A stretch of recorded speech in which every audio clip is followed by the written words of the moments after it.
नमस्ते दोस्तों, JS take channel में आपका स्वागत है।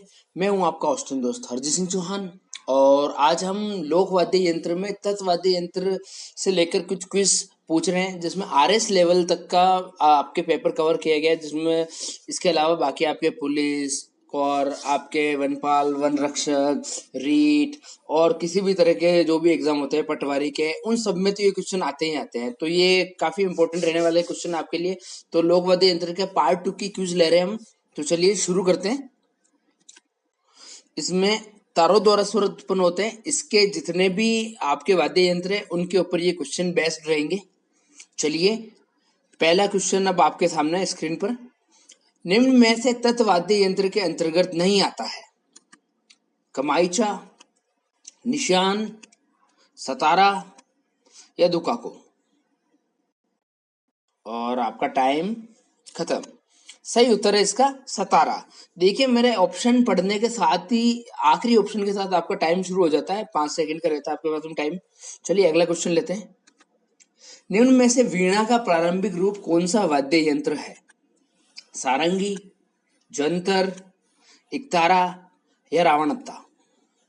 पांचों ऑप्शन आपकी स्क्रीन के ऊपर है। चलिए टाइम खत्म। ये रहा सही आंसर इसका जंतर। जंतर वाद्य यंत्र है जो वीणा का प्रारंभिक रूप माना जाता है। किस वाद्य यंत्र का प्रयोग गुजर बोपों के द्वारा किया जाता है? गुजर बोपे याद रखें। पपंग, जंतर, रबाज या गुजरी।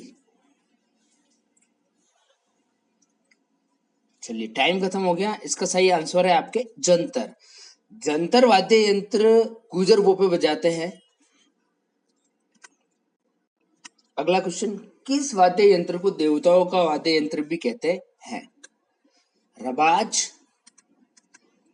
तंदूरा, कमाईचा, डिजंतर।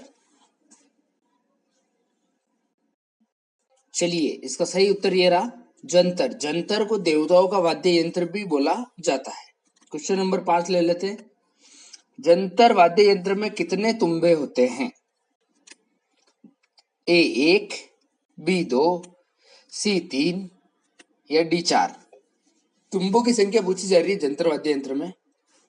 चलिए टाइम खत्म। ये रहा इसका सही आंसर। दो तुम्बे लगे होते हैं और एक डाड होती है। इस बात का आप ध्यान रखेंगे।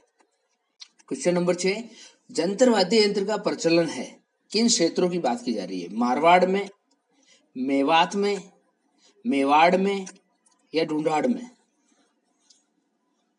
क्षेत्र पूछा जा रहा है कहां प्रचलन में। Time up. इसका सही आंसर है मेवाड़ के अंदर इसका ज्यादा प्रचलन है, क्योंकि गुर्जर जाति लगभग इसके आसपास ही ज्यादा रहती है। क्वेश्चन नंबर 7, किस वाद्य यंत्र की आकृति वीणा से मिलती है? सारंगी, जंतर, रावणहत्ता या कमाईचा। वीणा से मिलती जुलती आकृति।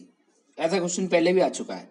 चलिए सही उत्तर है इसका जंतर। जंतर वाद्य यंत्र जो वीणा से काफी मिलता जुलता है और ये वीणा का प्रारंभिक रूप भी कहा गया है। क्वेश्चन कैसे भी पुटअप हो सकता है आपके सामने।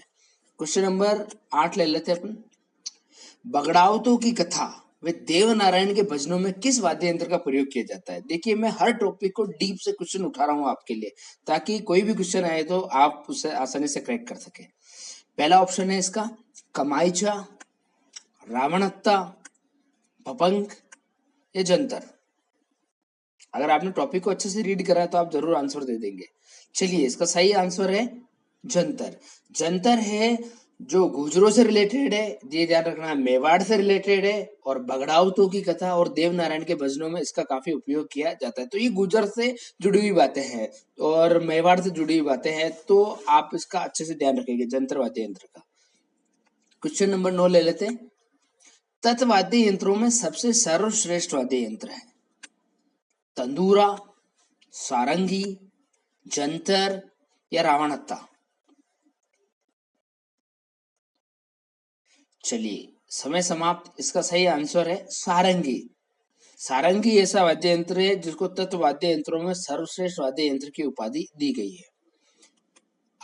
आज का और आखिरी क्वेश्चन, किस वाद्य यंत्र को बनाने में आधे घटे नारियल पर बकरे की खाल मंडी जाती है? सारंगी, जंतर, रावण हत्ता या कमाईचा? Time up.